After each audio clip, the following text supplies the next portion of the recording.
Buenos días. Hoy vamos a recordar cómo se realiza un comentario, un examen o una disertación de filosofía. Esta clase ya la tuvimos al principio del curso. Lo repito para aquellos que estaban ausentes, faltaron a clase, no estaban muy atentos o ya no se acuerdan. Antes de realizar un comentario o una disertación, quizá os venga bien repasar este vídeo. Vamos a empezar. Si os acordáis, cuando preparamos el primer comentario, el fragmento 2 y 3 de Parménides, primero os dije qué no debíais hacer y a continuación os expliqué qué podíais hacer. Empezamos. Primero, todo trabajo deberá ir con nombre, apellidos y grupo, arriba a la derecha. Si lo hacéis a mano, por favor, lo primero de nada, pongo mi nombre, mis apellidos, el grupo arriba a la derecha. Si me lo enviáis por medio de un documento Word, ya no es necesario.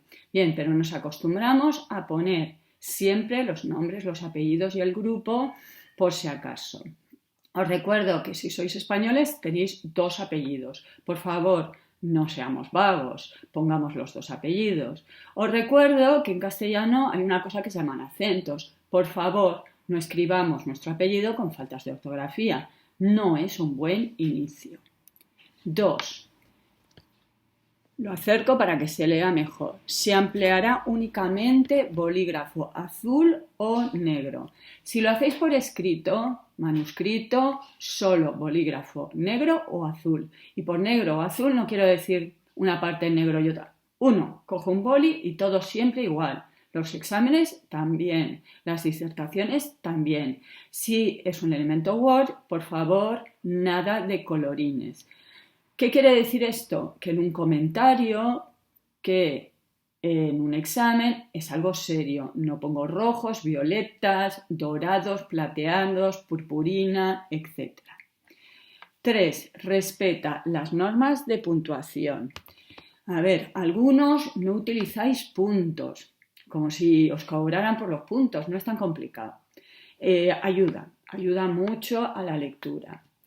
Cuidado con esas comas entre sujeto y verbo. Cuidado, por lo tanto, donde colocáis las comas. Cuidado donde colocáis las comillas. Algunos lo ponen debajo en vez de arriba. Cuidado con esos puntos que están en la siguiente línea. No, los puntos están juntos a la palabra, igual que las comas. 4. Respetar mayúsculas y minúsculas. Os recuerdo que las mayúsculas y minúsculas mal empleadas se consideran faltas de ortografía. Dado que en castellano las normas son muy simples y muy fáciles, por favor, hagámoslo bien. Es algo que hacen los niños de primaria. Si un niño de primaria lo puede hacer, vosotros en primero de bachillerato lo podéis hacer maravillosamente bien. ¿Qué se pone con mayúscula? Es muy simple, repasamos. Esto lo aprendisteis en primaria. Se escribe con mayúscula cuando se inicia un escrito. Empiezo siempre con mayúscula. 2. Pongo una mayúscula después de un punto, no después de una coma, después de una exclamación, después de una interrogación. A ver, en un examen de filosofía, en un comentario, en una disertación, normalmente no hay exclamaciones. Pero bueno, esto nos sirve también para los comentarios de lengua, de historia, de inglés, ¿de acuerdo? Y, por último, los nombres propios. Así que Platón va con mayúscula. Y en cambio, platónico, como es un adjetivo, va con minúscula. Platón con minúscula es un plato grande y no creo que me queráis hablar de que Sócrates tenía de discípulo un plato grande. Aprovecho para deciros que Platón no era platónico, porque platónico significa seguidor de, es un adjetivo, los platónicos eran los discípulos de Platón. Podemos hablar, por tanto, de la teoría del conocimiento platónica, refiriéndonos a qué pertenece a este autor, iría con minúscula. 5. Cuidado con los subrayados. A ver, hablamos de esto, tuvimos una discusión. ¿Qué se subraya? Se subraya los títulos de las obras. Eso sí escribís a mano. Si estáis en Word, iría en cursiva, pero como no podéis hacer la cursiva escribiendo a mano, no podéis hacer la cursiva porque vosotros escribís en cursiva. Entonces, la forma de señalarlo es subrayarlo. ¿De acuerdo? Hay otra sección que son las palabras, los términos extranjeros. Por ejemplo, a priori, a posteriori, se subrayaría. Cuidado, por lo tanto, con los subrayados. No subrayéis aleatoriamente lo primero que encontréis, ¿de acuerdo? Como vais a hacer un comentario de una obra, lo lógico es decir de qué obra estáis hablando y esa obra iría en mayúscula y subrayada. 6. Seguimos. Respetar la división de las palabras. Esto, de nuevo, es una cosa muy fácil, se aprende en primaria, pero no sé por qué, luego en bachillerato nos hemos olvidado. En castellano las palabras se dividen por sílabas, es decir, si yo estoy escribiendo y no tengo espacio, obviamente si estoy escribiendo a mano, porque el Word ya me lo organiza él para que no ocurra estas cosas, pues si escribo la palabra casa, escribiría K, un guioncito pequeño, y en la siguiente línea sa, ¿de acuerdo? Hay palabras que es un poquito más complicado. Acción, ¿cómo la divido? Pues es acción, vale. Algunas me pueden entrar a la duda, pero en general está tirado y es muy fácil. Seguimos. Siguiente. No se pueden utilizar símbolos icónicos. Símbolos icónicos son flechitas, estrellitas y esas cosas. ¿Qué símbolos sí se pueden utilizar? Los símbolos de puntuación. Ya los repasamos en clase. Vimos que el punto, la coma, los puntos suspensivos, los paréntesis, las exclamaciones, las interrogaciones y las comillas. Ya digo que exclamaciones en un comentario, disertación filosófica, pues no se suelen emplear. ¿De acuerdo? Mucho cuidado con empezar todas las frases con un guioncito, que es una manía que tenéis, algunos con un puntito. ¿De acuerdo? Si ponéis un guioncito al principio de la frase, estáis escribiendo un diálogo. No creo que queráis hacer una disertación de forma dialogada o un comentario de forma dialogada. Ya os comenté que en el examen de prueba de entrada a la universidad en Francia, a ver, no es exacto porque no es de entrada a la universidad, pero es el gran examen para acabar el bachillerato que tienen los franceses, hubo un alumno que contestó esa prueba de forma dialogada. Se planteó si aprobarle o no. Al final se decidió que sí porque Platón escribía diálogos. Así que sí que podéis contestar un comentario, una disertación de forma dialogada, pero tenéis que saber que estáis escribiendo un diálogo. ¿De acuerdo? Entonces, si hacéis guioncitos, es un diálogo y es un poco raro. Es cuestionable si se puede o no responder a un comentario de forma dialogada. Pero si lo hacía Platón, bueno, pues parece que también podríais vosotros, ¿no? Se puede emplear abreviaturas, ¿vale? Cuidado, de nuevo, las abreviaturas se consideran faltas de ortografía. Cuidado también, igual que hemos hablado, cuidado con los subrayados. No es nunca jamás los títulos de las obras, las palabras extranjeras, ¿vale? ¿Qué abreviaturas se pueden emplear? Se puede, por ejemplo, etcétera, antes de Cristo, después de Cristo. Una cosa es que cojáis vosotros apuntes en clase y para ir rápido me inventé yo abreviaturas y otra cosa es algo oficial que estáis entregando que va a ser calificado, ¿de acuerdo? Si me entra dudas de no sé si esta abreviatura se puede utilizar o no, tenemos la suerte en España de la Real Academia de la Lengua.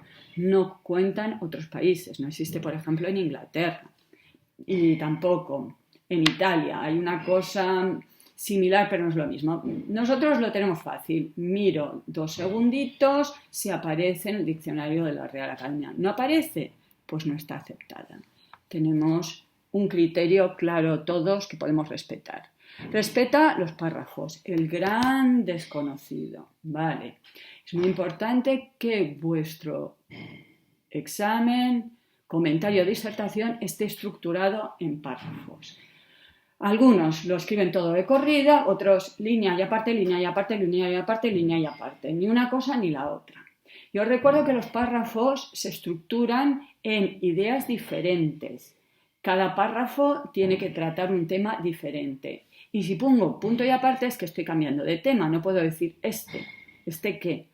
Si cambio. Si en el primer párrafo he explicado la teoría de las ideas de Platón, punto y aparte no puedo decir ¿este quién?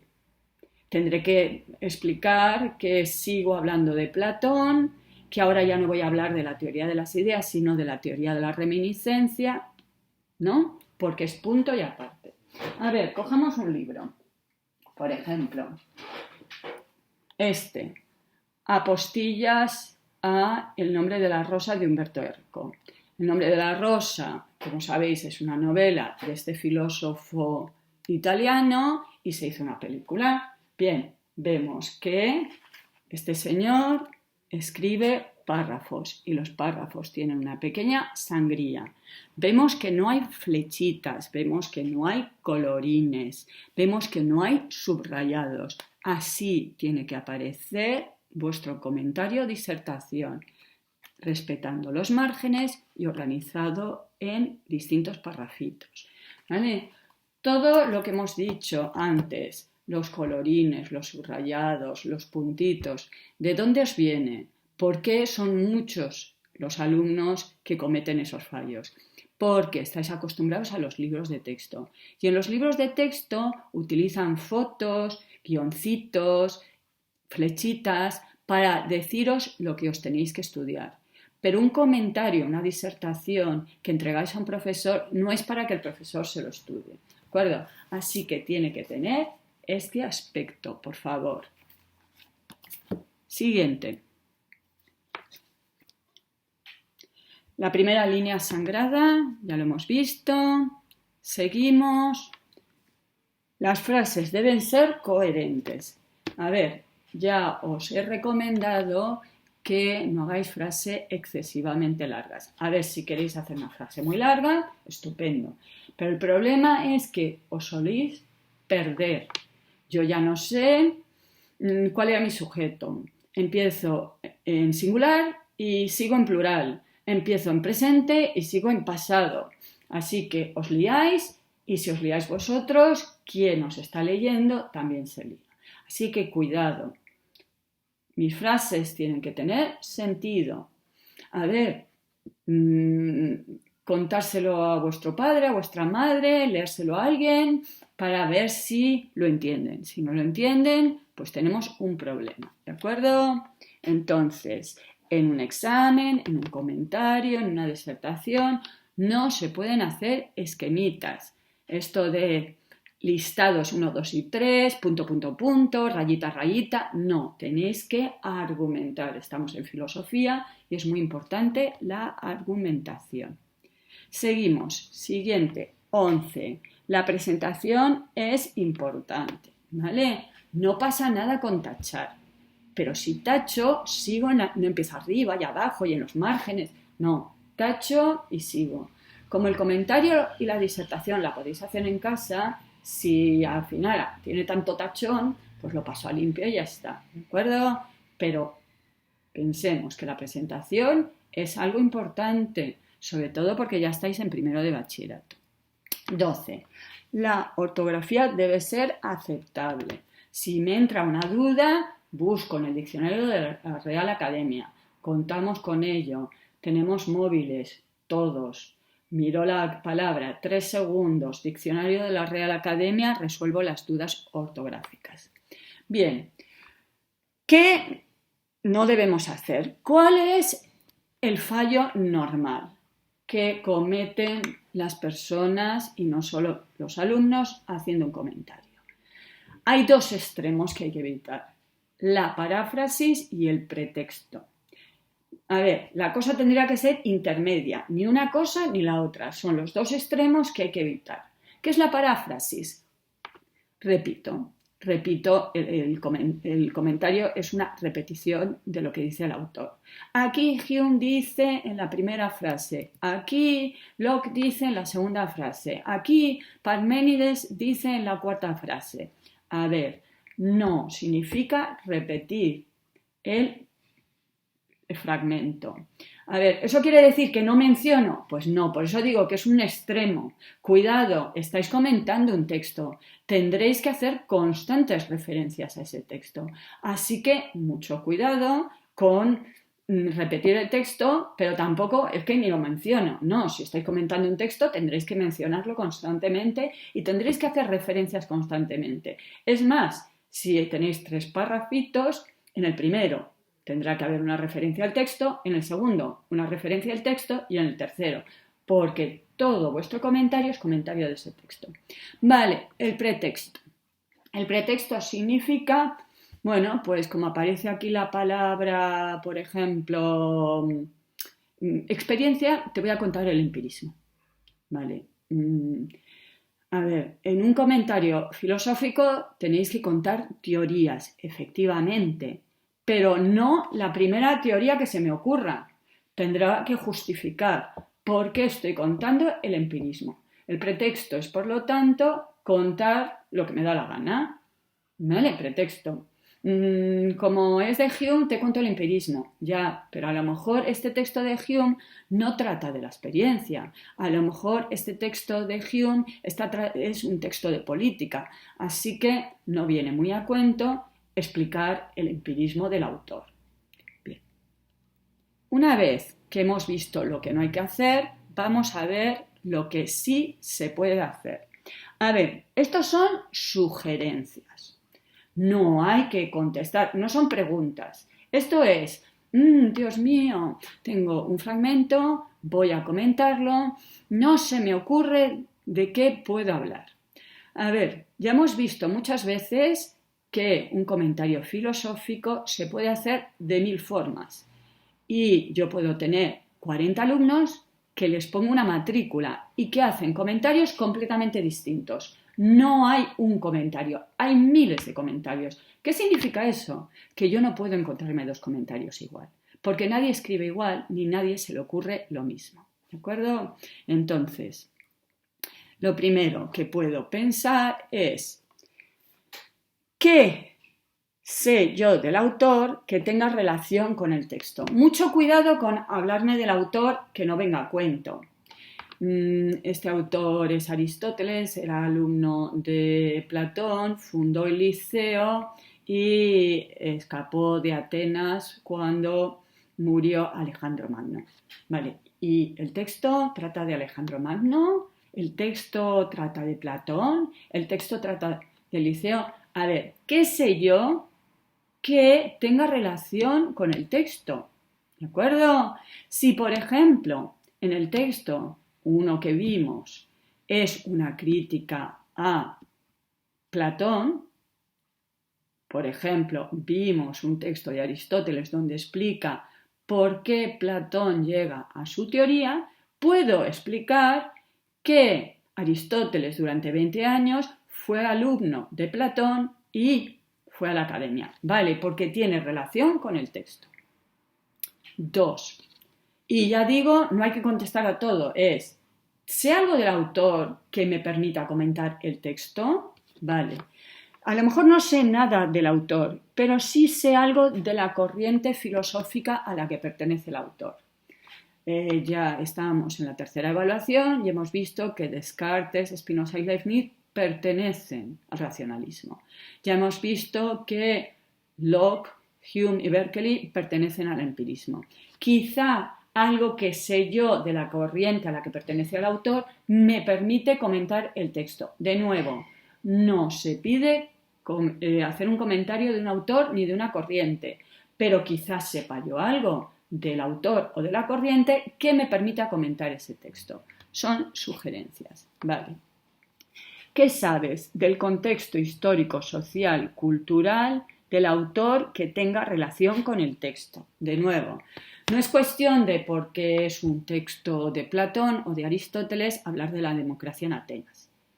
que si la democracia era directa y no era representativa como la nuestra, que si participaban todos los ciudadanos que eran atenienses y tenían más de 18 años, salvo que el texto hable justamente de la democracia. Entonces sí, ¿vale? Entonces, estoy comentando un texto, no el marco. Pero si yo sé algo del marco, de cuándo vivió, de la sociedad, de la cultura, de la época del autor, que se ve reflejado en el texto, puedo utilizarlo, pero siempre que venga justificado porque sea el tema del texto. Vale, 4. Que he estudiado en literatura, historia, economía, que tenga relación con el texto. Bien. A ver, en un comentario no pongo mis opiniones personales. En un comentario pongo lo que sé, pero a lo mejor no es solo lo que sé que he estudiado en filosofía. Puede ser lo que he estudiado en literatura, puede ser lo que sé que he estudiado en economía, puede ser lo que sé que he estudiado en historia y me puede servir para comentar. Y es excelente. ¿De acuerdo? Seguimos. Sugerencias, ¿eh? Bien. ¿Qué noticia de la actualidad tiene relación con el texto?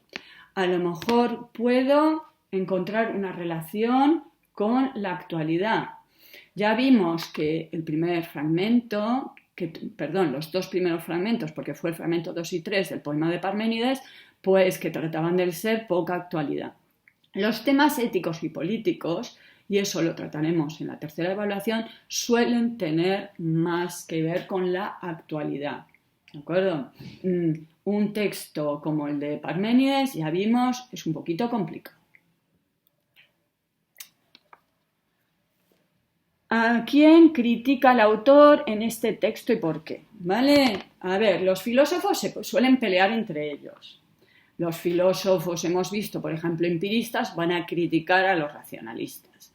Ya sabemos que Aristóteles era el alumno de Platón, pero muy crítico, etcétera, etcétera. ¿Vale? Entonces, un posible comentario, y es una posibilidad entre 1000, es contraponer. Aquí el autor dice A, mientras que fulanito de tal dice B. ¿De acuerdo? Lo importante no es el autor, es las distintas teorías.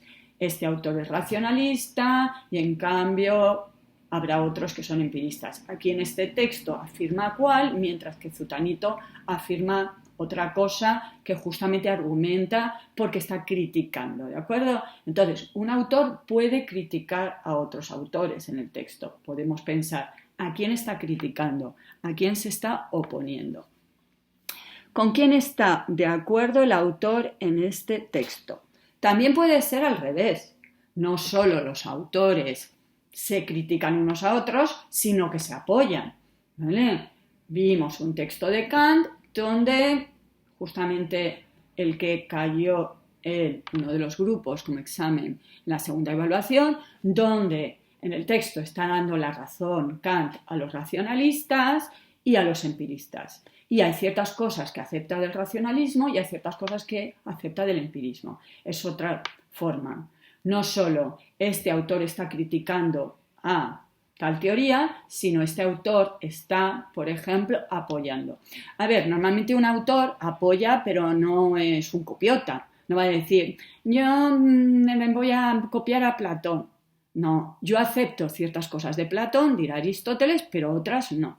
Y eso es lo que podéis desarrollar en vuestro comentario. Aquí el autor está aceptando tal teoría que consiste en pero matizando o no aceptando ciertos aspectos. 8. ¿Qué consecuencias se derivan de este fragmento? A ver, eso ya lo vimos en el texto de Parménides. Si yo acepto las teorías o la tesis o lo que defiende el autor en este fragmento, ¿a qué consecuencias me llevaría? ¿De acuerdo? Ya vimos que, por ejemplo, si yo aceptara las teorías de Parménides, que el ser es uno, que es único, que es eterno, nos hubiéramos encontrado que la filosofía no puede tratar de la naturaleza que no es única, que no es inmóvil, que no es perfecta. ¿Vale? Entonces, ¿Qué consecuencias llevaría este texto? ¿Qué problemas plantea este texto? ¿Vale? Podemos criticar el texto. Cuidado, no son opiniones. Yo opino, yo creo, yo pienso. No, pero podemos hacer una crítica, ¿no? Si yo acepto las consecuencias de este autor, me encontraría que ¿no? Entonces, este autor, por ejemplo, vimos Locke no es un empirista coherente. Afirma que solo se puede conocer aquello que se experimenta, pero luego supone que Dios existe, ¿vale? Puedo plantear las contradicciones en las que cae un autor, los problemas que va mostrando ese texto, ¿de acuerdo? 10. ¿Qué autor propondrá una solución a los problemas que plantea este texto? ¿Vale? Tenemos la ventaja que si yo estoy comentando un texto, por ejemplo, de Descartes, han pasado muchos siglos. Entonces puedo explicar que este texto, que es del siglo XVII, va a ser resuelto los problemas que plantea, o las contradicciones, o las lagunas, o lo que no explica, o los problemas que plantea por otro autor, por otra corriente, en otro momento. ¿De acuerdo?